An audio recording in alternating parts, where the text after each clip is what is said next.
ఏమైంది విశాల్ గారు? ఆ రక్తం ఏంటి? కావేరి గారు, నన్ను క్షమించండి. ఆ యమజ ఇంత దుర్మార్గురాలు అనుకోలేదు. నన్ను అడ్డం పెట్టుకొని మిమ్మల్ని అర్జున్ గారిని విడదీయాలని చూసింది.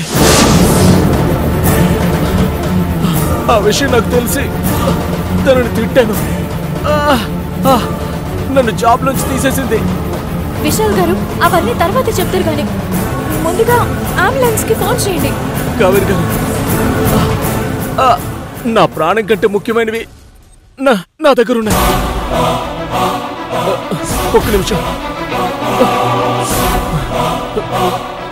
దీంట్లో మీ ఆస్తి పేపర్లు, మీ అమ్మగారు ఇచ్చిన కన్ఫెషన్ ఉన్నాయి. ఆ యమజ మీ అమ్మగారిని మళ్ళీ అరెస్ట్ చేయించాలని చూస్తుంది. నేను ఈ పేపర్స్ తనకు తెలియకుండా తీసేసుకున్నా. లాస్ట్ మూమెంట్ లో యమజకి విషయం తెలిసిపోయి తన మనుషులతో నన్ను చంపించాలని చూసింది.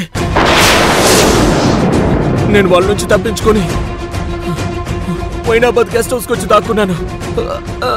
మీరు అర్జెంటుగా రండి, ఈ పేపర్స్ తీసుకెళ్ళండి.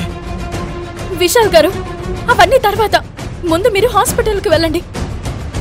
నేను అంబులెన్స్ కి కాల్ చేస్తాను. ఎక్కడున్నారు? అంత టైం లేదు కావేరి గారు. అంబులెన్స్ వచ్చే లోపు ఆ యమజ మనుషులు వచ్చి నన్ను చంపేస్తారు. మీ పేపర్స్ పట్టుకుపోతారు. అయితే పోలీసులకి ఫోన్ చేస్తాను. వాళ్ళు వచ్చి అంతా చూసుకుంటారు. కావేరి గారు, పోలీసులు కూడా ఆ యమజ వైపే ఉన్నారు. మనం ఎవరిని నమ్మలేం. మీరొచ్చి ఈ పేపర్స్ పట్టుకెళ్ళిపోండి.